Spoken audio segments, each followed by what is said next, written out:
ഇനി നമ്മൾ ഉണ്ടാക്കാൻ പോകുന്നത് ഒരു അടിപൊളി പായസം ആണ്. ഗോതമ്പ് പൊടി വെച്ചിട്ടാണ് നമ്മൾ പായസം ഉണ്ടാക്കാൻ പോകുന്നത്. അതിന് ഒരു പാത്രം എടുത്തിട്ടുണ്ട്. അതിലേക്ക് അരക്കപ്പോളം ഗോതമ്പ് പൊടി ഇട്ട് കൊടുത്തിട്ടുണ്ട്. ഇനി നമുക്ക് അതിലേക്ക് കുറേശ്ശെ വെള്ളം ഒഴിച്ച് കട്ടയില്ലാതെ ഒന്ന് ഉടച്ചെടുക്കാം. ഇതുപോലെ ഉടച്ച് എടുത്തിട്ടുണ്ട്. ഇനി നമുക്ക് പായസം ഉണ്ടാക്കാനായിട്ടുള്ള പാത്രം വെച്ചിട്ടുണ്ട്. അതിലേക്ക് ഒരു 2 ഗ്ലാസ് വെള്ളം ഒഴിച്ചു കൊടുക്കുക.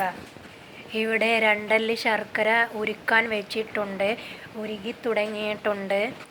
ഇനി നമുക്ക് തീ ഓഫ് ചെയ്ത് കൊടുക്കാം. വെള്ളം നല്ലതുപോലെ തിളച്ച് വന്നിട്ടുണ്ട്.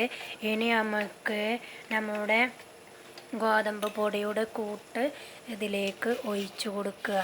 ഒന്ന് ഇളക്കിയിട്ട് ഒഴിച്ചു കൊടുക്കുക കേട്ടോ. മുഴുവനായിട്ടും ഒഴിച്ച് കൊടുത്ത് ഒന്ന് ഇളക്കി കൊടുക്കുക. ഇനി നമ്മൾ പായസം നല്ലോണം തിളച്ച് വന്നിട്ടുണ്ട്. ഇനി നമുക്ക് ഈ അരിപ്പയിലൂടെ ശർക്കര ഉരുക്കിയത് ഒഴിച്ചു കൊടുക്കാം. ശർക്കര ഒഴിച്ച് കൊടുത്ത് നമ്മൾ നല്ലതുപോലെ ഇളക്കി യോജിപ്പിക്കുന്നുണ്ട്. ഒരു നുള്ള് ഉപ്പ് ചേർത്ത് കൊടുക്കുക, മധുരം ബാലൻസ് ചെയ്യാൻ. ഇതിലേക്ക് ഏലക്കായ്, പട്ട, ഗ്രാമ്പു പൊടിച്ചത് ഇട്ട് കൊടുക്കുക. ഇനി നമുക്ക് ഇതിലേക്ക് പാലൊഴിച്ച് കൊടുക്കാം. ഒരു 10 രൂപേൻ്റെ പാൽപ്പൊടി പാക്ക് 1/2 ഗ്ലാസ് വെള്ളത്തിൽ ഒഴിച്ചതാണ്, എന്നിട്ട് കലക്കിയെടുത്തതാണ്. ഇനി നമുക്ക് ഇതിലേക്ക് 1 ടീസ്പൂൺ പഞ്ചസാര ഇട്ട് കൊടുക്കുക. പഞ്ചസാര ഇട്ട് കൊടുക്കുന്നത് ശർക്കരൻ്റെ കുത്തൽ ഇല്ലാതിരിക്കാനാണ്. ഒരു ചട്ടി വെച്ചിട്ടുണ്ട്. അതിലേക്ക് 1 സ്പൂൺ നെയ്യ് ഒഴിച്ച് കൊടുത്തിട്ടുണ്ട്. ഇനി നമുക്ക് ഇതിലേക്ക് ചെറുതായിട്ട് അരിഞ്ഞ് വെച്ച തേങ്ങാക്കൊത്ത് ഇട്ട് കൊടുക്കുക. തേങ്ങാക്കൊത്തായി വന്നിട്ടുണ്ട്. നമുക്കിനി ചെറിയ ഉള്ളി 2 എണ്ണം എടുത്തിട്ടുണ്ട്. അത് അരിഞ്ഞത് ഇട്ട് കൊടുക്കുക.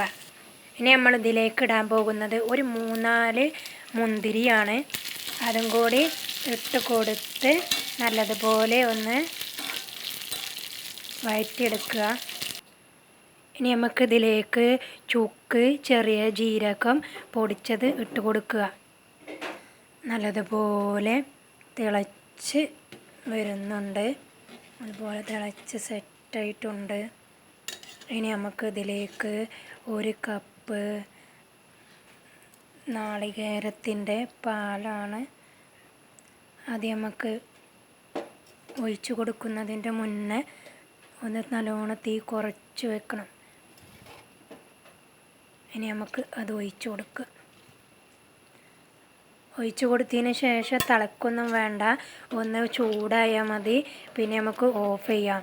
ഇനി നമുക്ക് ഇതിലേക്ക് 1 പിടി തേങ്ങ ചിരകിയതും ഇട്ട് കൊടുക്കുക. ഇനി നമുക്ക് ഇതിലേക്ക് ഈ നെയ്യോട് കൂടി ഇട്ട് കൊടുക്കുക.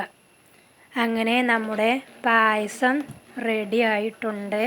എല്ലാവരും ഒന്ന് ഉണ്ടാക്കി നോക്കുക. ഗോതമ്പ് പായസമാണ്, ഗോതമ്പ് പൊടി കൊണ്ട് ഒന്ന് ഉണ്ടാക്കി നോക്കുക.